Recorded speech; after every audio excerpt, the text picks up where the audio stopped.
Games closing ceremony to be a family affair, says organizer. 97 kilograms of marijuana stopped at Nadzab Airport.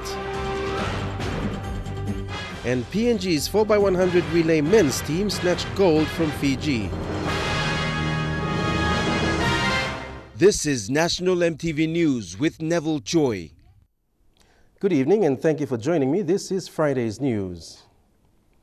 The closing ceremony of the Pacific Games will be small but a spectacular event to farewell athletes and all who participated. According to the organizing committee, unlike the opening ceremony 2 weeks ago, the closing will be more like a family and entertainment affair. The closing ceremony will be a big party to farewell participating athletes, organizing committees, and over 8,000 volunteers.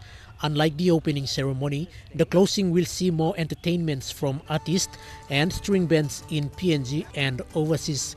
Co-artistic director of the opening and closing ceremonies, Nigel Jamieson, refused to outline the details of the event, however, says it will be small but entertaining. The closing ceremony is a more informal affair. It's a smaller affair. It's essentially a big party to say thank you to all the amazing athletes and the volunteers. After the opening ceremony, complaints were raised by patriotic Papua New Guineans and church organizations about the alteration of the national anthem. Makoda Production apologized, saying the incorporation of the word daughter in the national anthem was to keep up with some key themes of the ceremony's creative narrative. They will sing the full version at the closing tomorrow. We didn't do the whole thing, but we'll be doing the whole national anthem for closing. Yeah. The closing ceremony tickets are all sold out.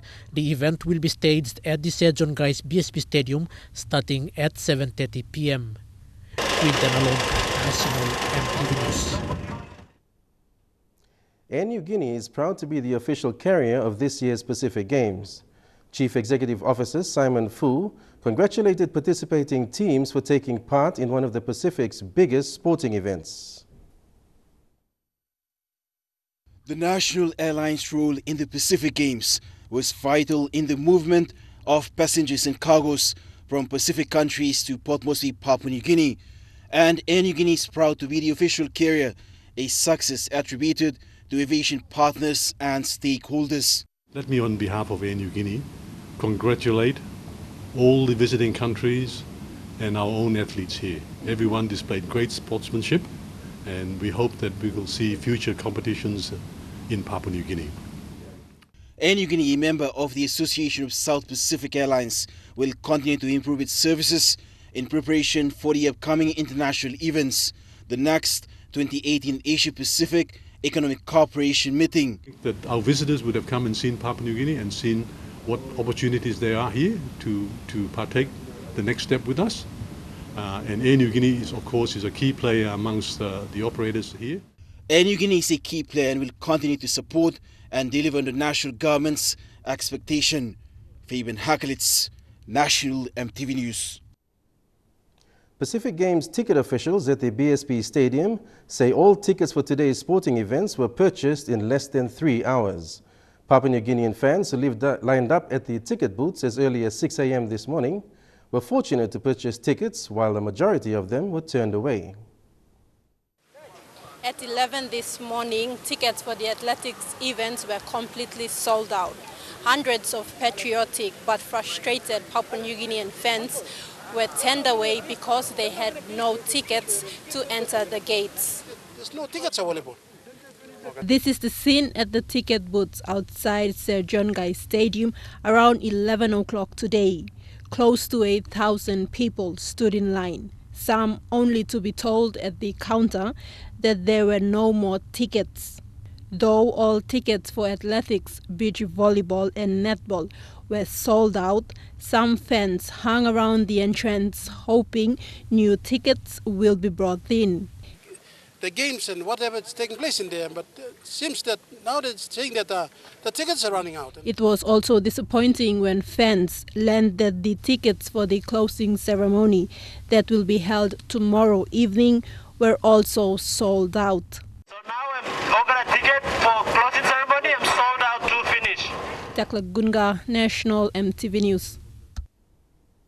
Lay's Zeng store at the main market burnt down at around noon today after a fire started from within the property. This fire comes almost 5 weeks after Lay's Toptown Brian Bell Home Center and Courts store burnt down. The fire is Lay's 16th in the space of 2 years. Bethany Harriman was on the scene today. This fire happened just after 12 noon today. Within just 30 minutes, much of the building was destroyed. Firefighters arrived at the scene and managed to contain much of the building. Again, millions of kina worth of property destroyed. Police were at the scene to stop possible looting that could have happened when the fire started. Onlookers at the main market say the fire could have started from the restaurant area. Zeng's store is located next to the main market bus stop, and the fire disrupted traffic and normal business. Initially, the flames were small, but the fire grew to engulf the whole building. Firemen arrived minutes after the fire started and struggled to contain the fire. In May, the Brian Bell Home Center got burnt down. 5 days later, the Court store completely destroyed. This fire is the 16th fire that has happened in the space of 2 years. In June, the Brian Bell Home Center and the Court store completely burnt down. Again, millions of kina worth of property destroyed. These fires bring to attention the difficulty the Leh Fire Service have had using old equipment to fight industrial fires in Leh. Bethany Harriman, National EMTV News, Leh. You're with National EMTV News. Women drug smugglers caught at Leh's Nadzab Airport, a new polytechnic institute to be built in New Ireland. That and more after the break. Stay with us.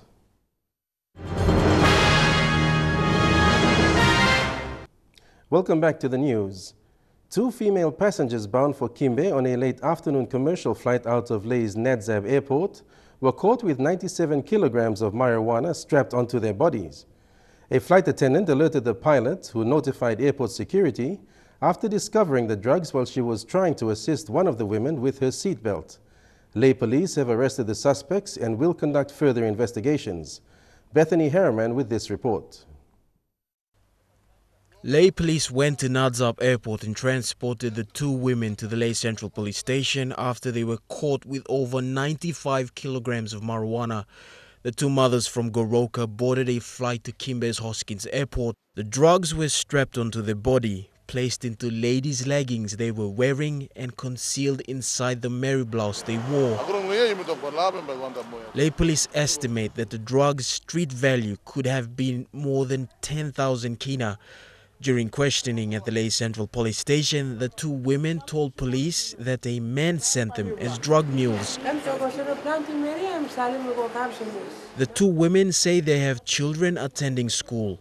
One of them is a widow with 4 children. The reality now is that men are using women to smuggle the drugs.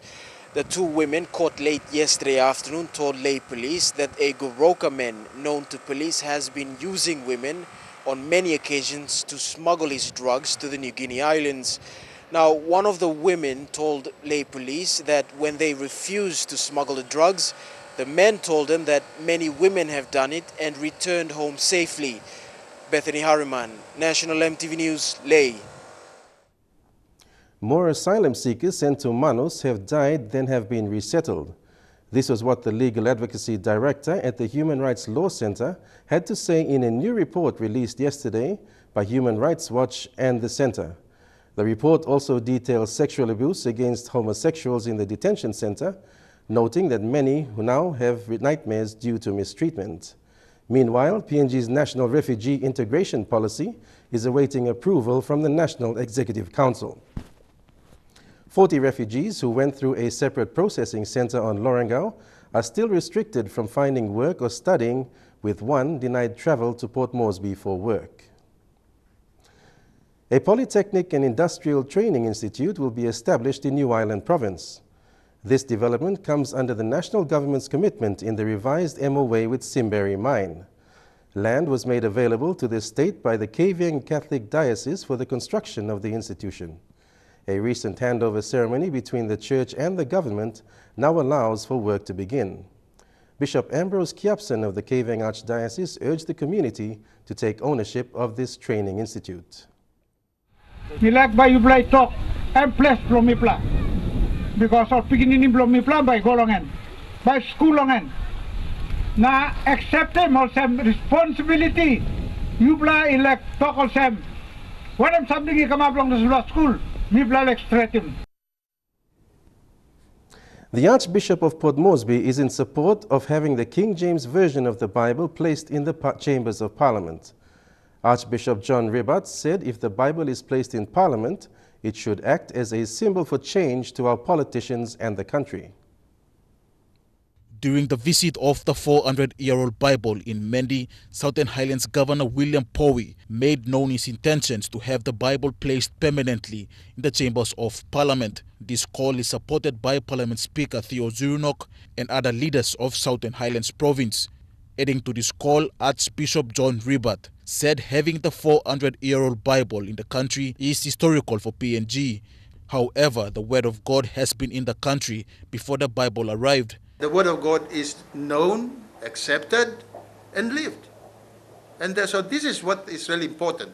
If this is placed in Parliament, then all of us, it reminds all of us, but then our leaders must take special attention, devoted attentions, to be able to be examples of this to others in their lives.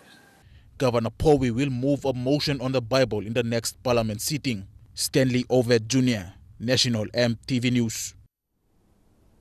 And now we take a look at the finance news. The Kina closed unchanged at $0.3615 in the interbank market. At Bank South Pacific, your Kina was buying $0.354 $0.475 Australian dollars, $0.3215 euro, and 43.53 Japanese yen. Looking at commodity prices at New York close, gold, coffee, and cocoa closed higher, while copper closed the day lower. Palm oil closed lower, while copper and crude oil closed the day higher. And finally, on the stock market, the Dow Jones closed 70 points lower, the ASX closed at 31 points higher, and the All Ordinaries closed at 33 points higher. Trukai Sports is up next. We'll bring you all the action of the men's and women's 4x100 relays. Stay with us.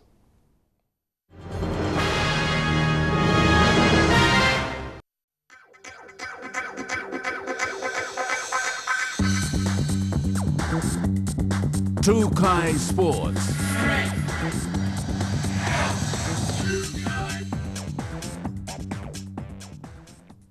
Welcome to Trukai Sports.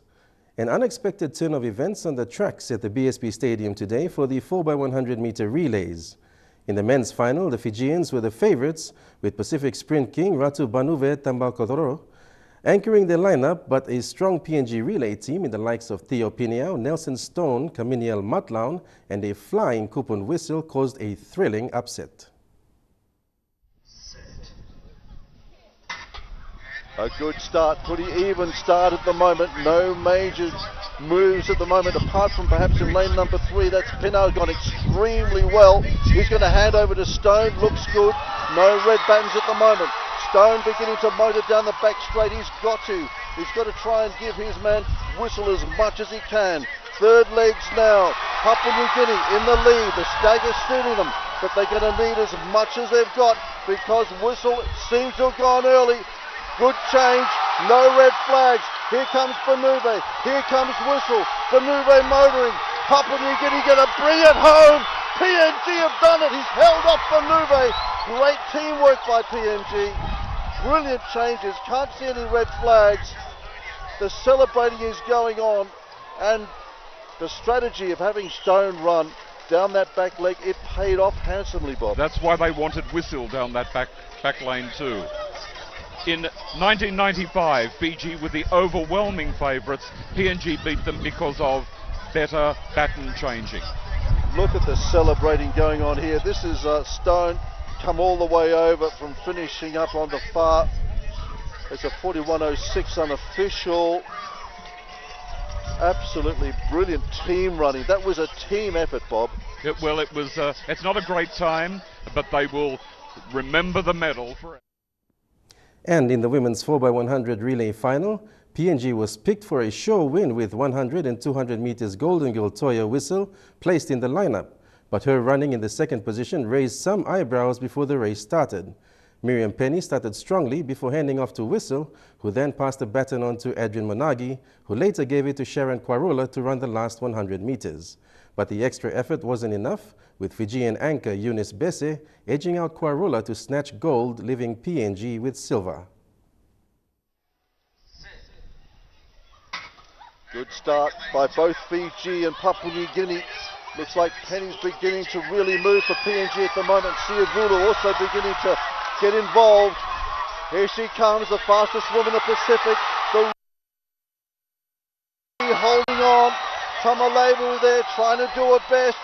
Is it enough? Whistle hands over. Third leg now.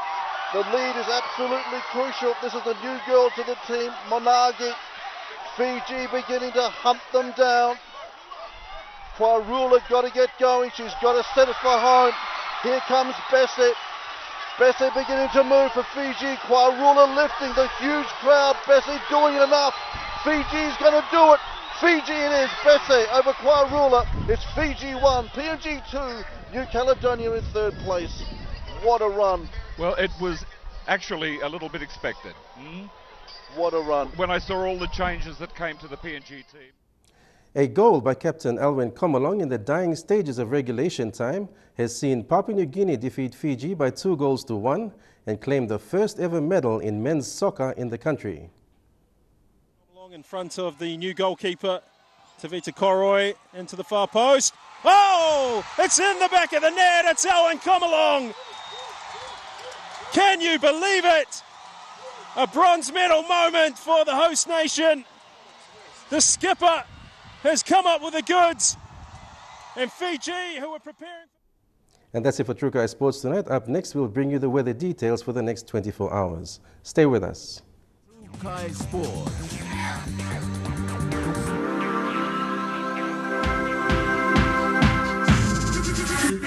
Trukai Sports.